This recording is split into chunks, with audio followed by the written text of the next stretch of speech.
Yeah, so I think it's pretty important that you learn about how much control has been in Hollywood. Along the way, you may discover some facts about Benjamin Netanyahu here, which is very important because Benjamin Netanyahu has a very interesting past, along with losing his brother due to his brother being involved in, some things with espionage and such on and so forth, including Netanyahu. So it's important that you know who's running the show over there because it's affecting the entire planet. You might just find out who took out JFK. Sit back and enjoy. I'm going to take you through a sequence. 1979, a guy called Issa Harel was interviewed by an American Christian Zionist journalist. Issa Harel was called the father of Israeli intelligence, Mr. Big. He was involved for a massive amount of time. Harel was born in Vitebsk, Russia, in 1912. He immigrated to Palestine in 1930 and joined the Haganah, the Jewish Defense Force. Harel retired from Mossad in 1963. He died in 2003 at the age of 91. And he said to this journalist in 1979 that he thought there was going to be an attack by Muslim extremists on your biggest building in New York. And that they would do this because in their philosophy, also in the philosophy of the Kabbalah, by the way, and that whole area of thought, they represent a phallic symbol of America, and it would break the spirit of America, basically, that kind of theme. Also in 1979, a man called Benjamin Netanyahu organized a conference in Jerusalem and then organized another one in '84 in America, focusing on Arabic terrorism and the need to have preemptive strikes on countries to stop terrorism.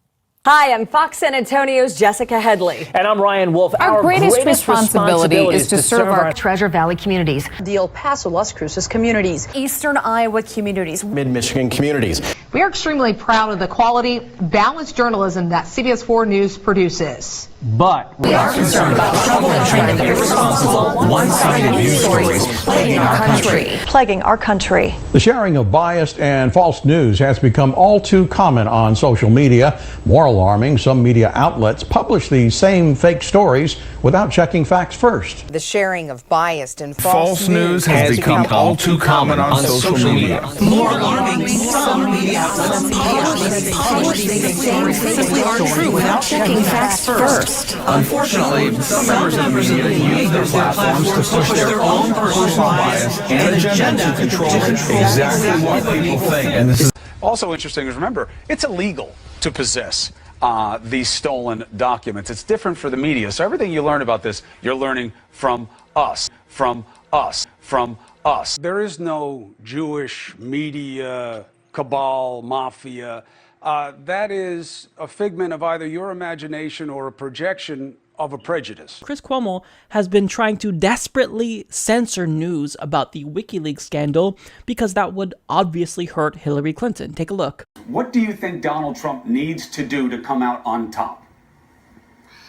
Well, on the character issue, the public, 2/3 or more of the public knows that Hillary Clinton's a liar. She can't be trusted. And now the two faces of Hillary Clinton are coming out. The fact through WikiLeaks that she says one thing and... Oh, no. All right, let's see if we can get Congressman Collins back. Obviously, we just lost his satellite feed. That sucks. And...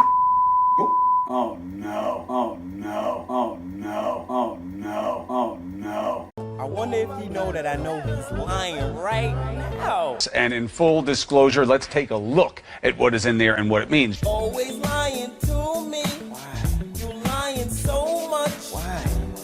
You making it hard for me. Yeah. She does take quite a while longer. What happens to other folks who want a chance to run against her? Because she's doing what they call in politics freezing pockets. Because the donors are giving her money thinking she's going to run. That means they're not going to have available money for other candidates if she doesn't. And I don't think she's going to give it to them. She's on her way to deciding. We'll see. About deciding. We couldn't help her any more than we have. I know. You know what I mean? She's got just a free ride so far from the media. We're the biggest ones promoting her campaign. So gotcha, bitch. We couldn't help her any more than we have. I know. You know what I mean? She's got just a free ride so far from the media. We're the biggest ones promoting her campaign. No shit. You say that continues today?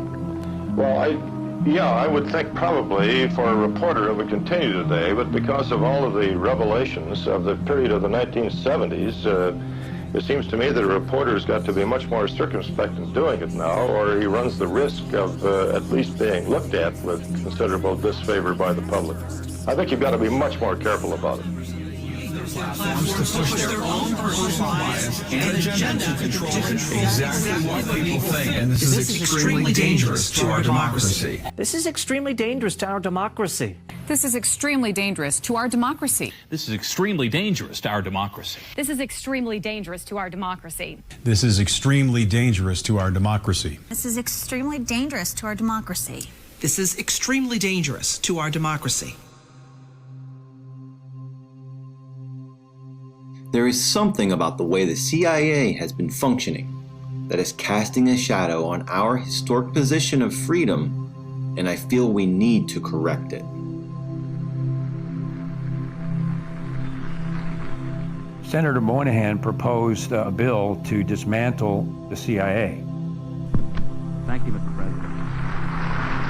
Introduced it twice. The second time was 1995. Ironically, 1 year later in 1996, the CIA established the Entertainment Liaison Office, which was specifically penetrated into Hollywood, and Chase Brandon was actually co-wrote scripts.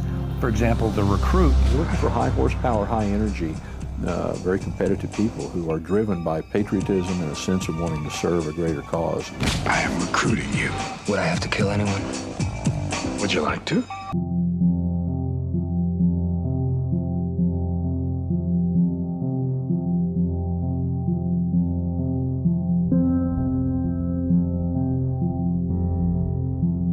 There's no question about the fact that Mockingbird is real.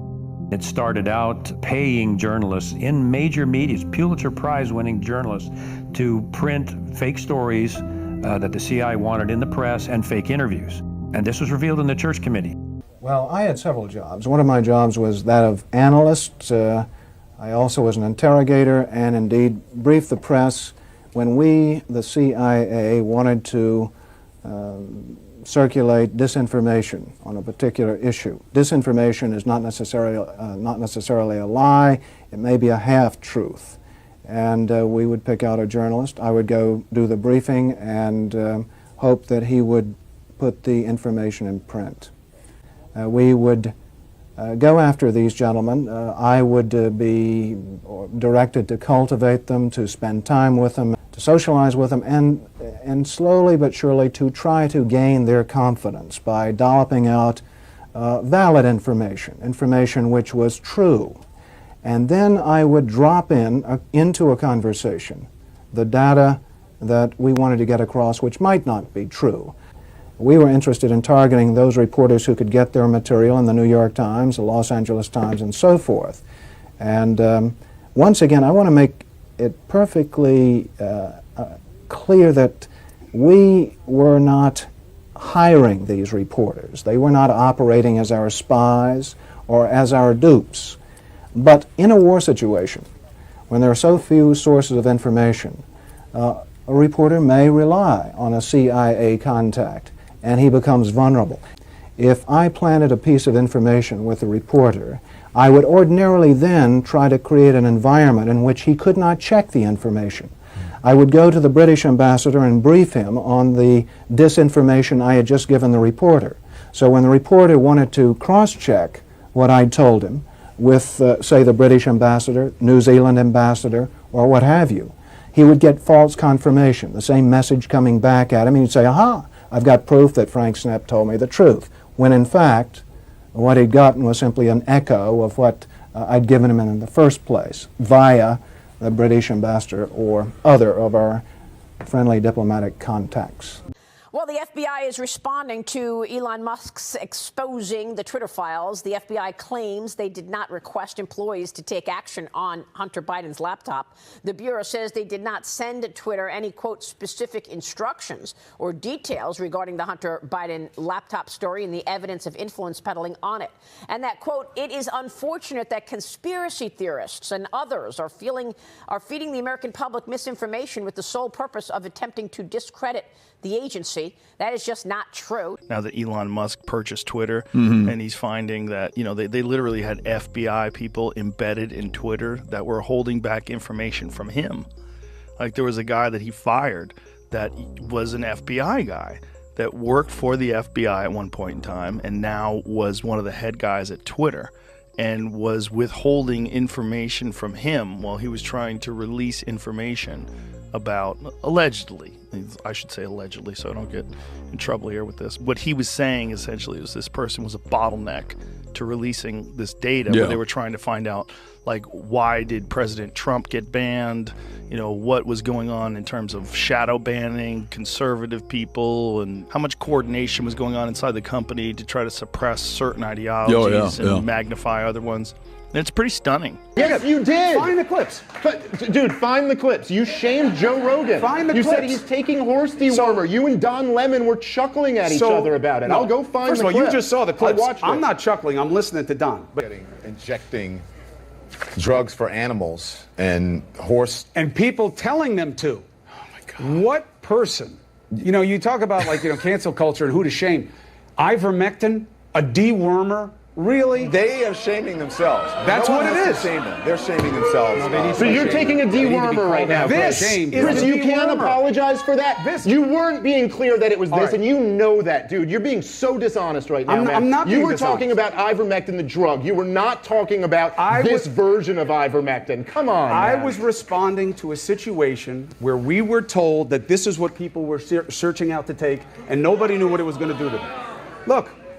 I'm taking the drug right now. Obviously, I don't think it's all poison. We entered a previously unimaginable time of modern technology. Advances that allowed the rulers of this world to construct and direct our stories in ways we previously never imagined. As a result, new techniques to control the population were realized. These are the people from the companies that we have trusted to deliver us our news and tell our stories. This has always been about controlling what we as the population think and hear. They help create our culture and influence our society. We as citizens only trust them because as a society, we think that the gatekeepers have our best interest in mind. The dangerous, edges here are that he's trying to undermine the media, trying to make up his own facts, and it could be that while unemployment and the economy worsens, he could have undermined the messaging so much that he can actually control exactly what people think, and that is our job. That is our job. That is our job. Our job. You've heard the anti-Semitic tropes. Jews run the banks, Jews manipulate space lasers, Jews pull the strings and make world leaders dance. The red are the executives that are Jewish.